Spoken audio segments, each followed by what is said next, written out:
everyone. Thanks for joining us for this deep dive. And let me tell you, it's a hot one. We're going deep on drone warfare, something I know a lot of you have been asking us to cover. And thankfully, we've got, well, an expert who can tell us everything we need to know. Happy to be here. So drones, right? It's kind of crazy. When I think about them, I think about like those videos you see online of weddings and stuff. Totally. Like who would have thought they'd be used for that? But then on the other hand, you've got like serious military applications, like real-life war zones. It's a trip. It really is. And the thing is, it all happened so fast. Yeah. You go back just a few years, and drones were this kind of niche military thing. Now they're everywhere. And it's not just that they're everywhere, it's the speed at which they've developed. Absolutely. I mean, look at the 2021 Azerbaijan-Armenia conflict. Yeah. That was a real eye-opener for a lot of people. How so? Well, everyone knew drones were a factor, but no one expected them to be so decisive. Azerbaijan had these Turkish-made Bayraktar TB2 drones, and they were using them to take out Armenian tanks, artillery, all sorts of stuff. It was a game changer. So it's like having drones is one thing, but having the right drones, knowing how to actually use them strategically, that's what makes all the difference. 100%. And even then, it's not just about the big flashy ones like the Predators that India just picked up. Right. We're talking about a whole spectrum of unmanned vehicles, tiny drones for recon by special forces, all the way up to those massive platforms, each with its own role to play. It's kind of scary when you think about it. Like we've all seen those videos of Hamas using those cheap DJI drones to drop explosives. The one that took out the Israeli tank. Exactly. That's insane. It really shows you how this tech is changing the game. It's not just nation states duking it out anymore. Nope. The barrier to entry has never been lower. And that's what keeps military planners up at night. Because it's like, how do you even plan for that? Exactly. The old playbook is obsolete. The days of amassing tanks and troops for a big ground war, those days are over. So what are we talking about then? Like, what's the new normal? It's all about information. Who has it, who can process it the fastest, and who can act on it decisively. We call it the networked battlefield. Okay, I'm intrigued. Break that down for me. What does that even mean? Basically, it's about connecting everything. Sensors, drones, units on the ground, all feeding information back and forth in real time. So instead of a physical battlefield, you've got this kind of invisible network of data. Exactly. And drones are key to that. They're the eyes and ears. They provide this constant stream of intel, allowing commanders to see the entire picture, make decisions much faster than ever before. It's like having a God's eye view of the battlefield. In a way, Yeah. And because you have that level of awareness, you can also be much more precise in your attacks. So less collateral damage. In theory, yes. Yeah. Although, of course, there are always ethical considerations as well. Yeah, that's a whole other can of worms, right? Like if a drone strike goes wrong, who's accountable? Exactly. And that's a debate we're still having. Mm-hmm. But from a purely strategic standpoint, this shift towards drones has huge implications. Like what? Well, for starters, it's changing the economics of warfare. Take the X-16, for example. Those things cost a fortune, upwards of $30 million a pop. Yeah. Now imagine that same F-16 getting shot down by a relatively cheap drone-launched missile. Suddenly, those big-ticket weapons platforms don't seem so invincible anymore. That's gonna be a tough pill to swallow for the folks writing those checks. It is. Yeah. And it's forcing them to rethink their entire procurement strategy. Yeah. Instead of investing in a few high-end assets, they're looking at cheaper, more numerous alternatives. Things like drone swarms. Drone swarms, like a whole bunch of them. Exactly. The idea is to overwhelm defenses through sheer numbers, make it too costly to counter them. So it becomes a numbers game? Kinda. But it's more than just quantity. It's about creating a network swarm that can share information. Coordinate attacks adapt to changing circumstances. Like a hive mind. Exactly. Each drone might be relatively simple, but the collective intelligence of the swarm, that's where the real power lies. It's both amazing and terrifying at the same time. Like you're saying the future of warfare is already here. It is. Yeah. And it's changing faster than most people realize. Okay, so we've talked a lot about nations and militaries, but what about the little guy? What about terrorism? That's the thing about this technology, right? It cuts both ways. You're saying anyone can get their hands on it? Pretty much. And that's what keeps a lot of people up at night.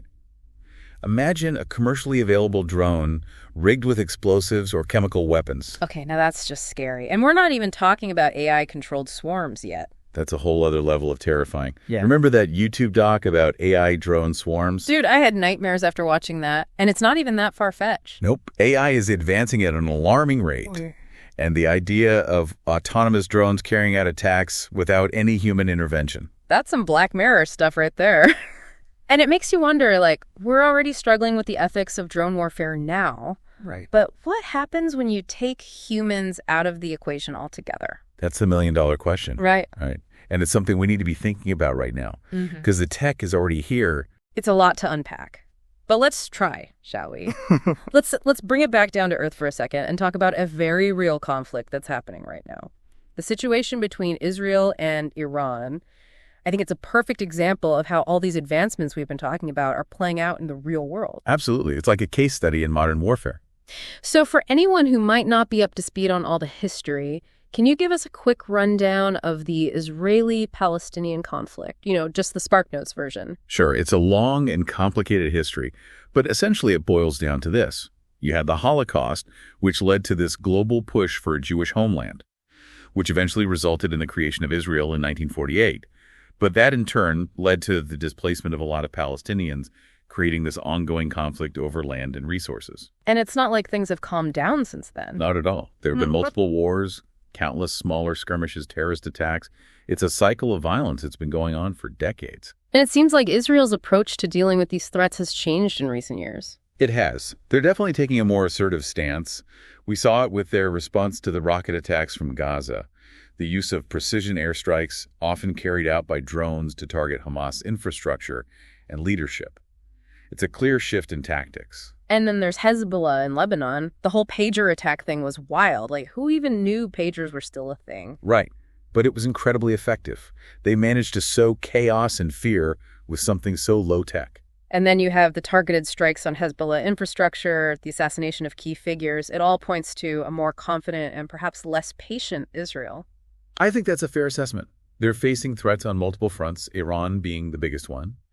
And they're not hesitating to use all the tools at their disposal. And speaking of Iran, their recent missile attack on Israel was a major escalation. Absolutely. The fact that they were able to launch missiles that far and overwhelm Israel's Iron Dome and David's Sling defenses, it definitely raised some eyebrows. It also shows that Israel, despite its technological edge, isn't invincible. No one is. And that's what makes this situation so dangerous. It's like a powder keg just waiting for a spark. Especially with the whole nuclear weapons thing looming in the background. Yeah, that's the elephant in the room, isn't it? During the Cold War, we had the concept of mutually assured destruction, MAD. Right. The idea being that no one would start a nuclear war because everyone would be wiped out. Exactly. It was a terrifying but effective deterrent. But does that still apply today? I mean, the world has changed a lot since the Cold War. It has. And there's a lot of debate about whether MAD is still a relevant concept. Some experts argue that the fear of nuclear war has diminished, that the threshold for using these weapons has been lowered. Especially with the development of smaller tactical nukes. Exactly. And if that's the case, what's to stop a country like Iran from using them if they feel backed into a corner? That's a chilling thought. And it makes you wonder if the old rules of warfare even apply anymore. That's the big question, isn't it? We're in uncharted territory. And the only way to navigate it is to learn from the past, adapt to the present, and try to anticipate the future. Which is exactly what we're trying to do here. So let's shift gears a bit and talk about how India is responding to this rapidly evolving landscape of warfare. I mean, we've always had a bit of a complex relationship with military power. How so? Well, we've got this massive army, a proud history, but we've also often lagged behind in terms of technology and modernization. But it seems like things are changing. In what way? Well, we're seeing a real push to modernize our armed forces, especially in areas like drone technology and cyber warfare. It's like there's this recognition that the battlefields of the future will be fought very differently than in the past. And that adaptation is crucial. The conflicts in Ukraine and the Middle East have been a wake-up call for a lot of countries, India included. Yeah, it's like the old saying goes, adapt or die. Exactly. The days of relying solely on traditional military might are over. Yeah. It's about leveraging technology, gaining a strategic edge. And it's not just about the hardware, right? It's about the software, too. Absolutely. It's about developing the human capital to operate and innovate in this new era of warfare. Look at the Ukrainian drone operators, for example. You mean the ones who've been so effective against the Russians? Exactly. A lot of them honed their skills playing video games, adapting civilian tech for military purposes. That's the kind of out-of-the-box thinking that will be crucial in the years to come. So it's about brains as much as it's about brawn. Exactly. And India has a huge pool of young tech-savvy talent. Harnessing that talent, creating opportunities for innovation within the military-industrial complex, will be key to India's strategic success in the 21st century. It's almost like we're witnessing a paradigm shift in warfare from this image of armies clashing on a battlefield to something more asymmetric, more technology-driven. Absolutely. And it's not just about drones either. It's about AI, cyber warfare, autonomous weapons systems. The entire landscape is changing right before our eyes. And it's happening faster than most people realize. Which is why it's so important to talk about it, to raise awareness, to have these difficult conversations. Because the future of warfare is being written right now. And it's up to us to decide what that future looks like. Well said. So with that in mind, let's take a closer look at some of the specific technologies and trends that are shaping this new era of warfare. And it's not just about keeping those things away from the wrong people. It's what those things can carry, like we were saying. Right. Like even if you could somehow make sure no bad actors ever got their hands on a drone itself. Which is basically impossible, let's be real. Exactly. You still have to worry about the payload. Like, right. What if instead of a camera, it's carrying explosives? Or something even worse? And those are the kinds of scenarios that keep security experts up at night. Because the tech is there. It's not even that hard to modify these things. It's like you order a drone off Amazon and boom, instant weapon of terror. Pretty much.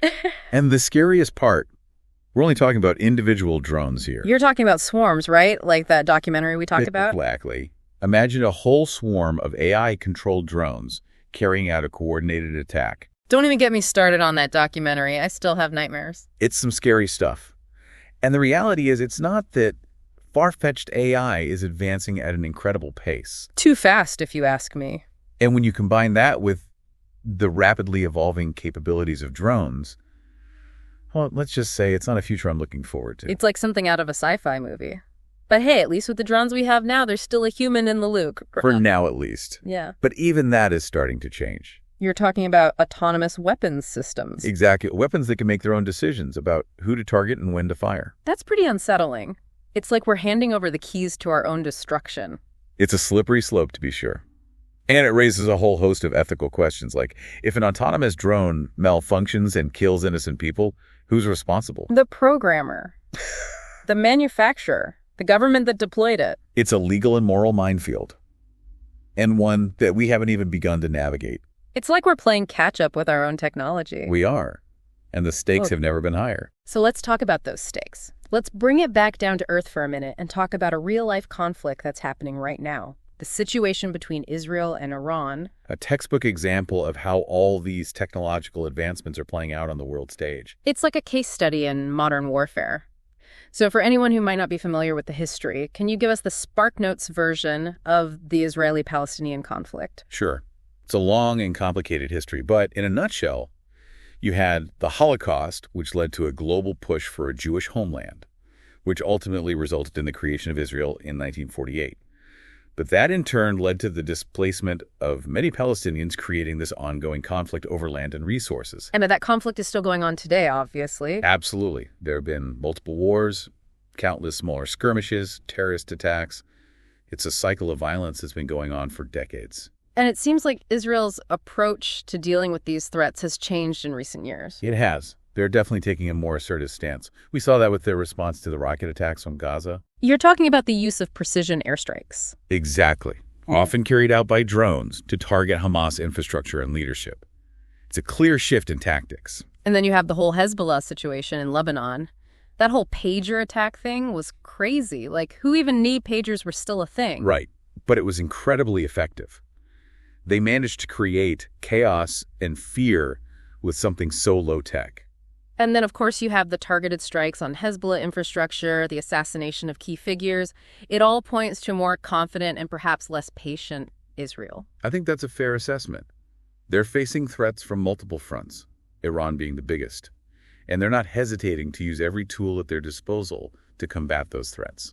And speaking of Iran, their recent missile attack on Israel was a major escalation. Absolutely. The fact that they were able to launch missiles that far and overwhelm Israel's Iron Dome and David Sling defenses, it was a real game changer. It showed that even with all of its technology, Israel isn't invincible. Exactly. And that's what makes this situation so volatile. It just takes one miscalculation, one wrong move, and things could spiral out of control very quickly. Especially with the whole nuclear weapons issue looming in the background. That's the big elephant in the room, isn't it? During the Cold War, we had the concept of mutually assured destruction, or MAID. The idea being that if one side launched a nuclear attack, the other side would retaliate and everyone would be wiped out. Exactly. It was a terrifying but effective deterrent. But the question is whether that same logic still applies today. Because the world has changed a lot since the Cold War. It has. And there are a lot of factors to consider. The proliferation of nuclear weapons, the rise of non-state actors, the potential for miscalculation or accidents. It's a very different landscape than it was 50 years ago. And with the development of smaller tactical nuclear weapons, the threshold for using them may have been lowered. Exactly. And that's a terrifying thought. So what you're saying is that the old rules of warfare may no longer apply. I think that's a very real possibility. We're in uncharted territory, and the stakes have ever been higher. Yeah, I mean, we've definitely got the manpower. That's never been our issue. It's about making sure that manpower is equipped to handle the challenges of 21st century warfare. Exactly. And it seems like there's a growing awareness of that within the Indian military. As there should be. The world isn't standing still, and neither can India. So we're seeing more investment in things like drone technology, cyber warfare, all that good stuff. Which is a good start. But it's not just about buying the latest gadgets. It's about developing a comprehensive strategy. And that includes investing in research and development training and education. So it's about brains as much as it's about brawn. Like we were saying earlier, look at those Ukrainian drone operators. Exactly. They've given the Russians a run for their money. And a lot of them honed their skills playing video games. Seriously? Dead serious. They took civilian technology, adapted it for military purposes, and turned the tide of a war. That's the kind of ingenuity we need to be fostering. So it's about thinking outside the box, finding new and innovative ways to use technology. Exactly. And India has a secret weapon in that regard. What's that? It's people. You've got a young, tech-savvy population, a massive talent pool, just waiting to be tapped. So how do we tap it? By creating opportunities, by investing in STEM education, by building bridges between the military and the tech industry. It's like we're talking about a whole new kind of defense industry. We are. One that's driven by innovation, collaboration, and a willingness to embrace new ideas. It's exciting and a little bit daunting at the same time. It is, but it's the future. And the only way to shape that future is to be actively involved in creating it. Well said. Well, I think that's a good place to wrap things up. We've covered a lot of ground today, from the evolution of drone technology to the shifting geopolitical landscape and the ethical dilemmas of AI-powered warfare. It's a complex and rapidly evolving field, but one that's critically important to understand. Absolutely, because the decisions we make today about how we develop, deploy, and regulate these technologies will have profound implications for the future. And those implications won't just be felt on the battlefield. They'll be felt in every aspect of our lives. So it's up to all of us to stay informed, ask tough questions, and demand accountability from our leaders. Couldn't agree more. The future of warfare is being written right now, and it's up to us to make sure it's one we can live with. Well said. A huge thank you to our expert for joining us today and sharing their incredible insights. It was my pleasure. And to our listeners, thanks for joining us for this deep dive into the world of drone warfare and global conflict. It's a complex and often unsettling topic, but one that deserves our attention. Because the future is coming, whether we're ready for it or not. Indeed. Until next time, stay informed, stay curious, and most importantly, stay engaged.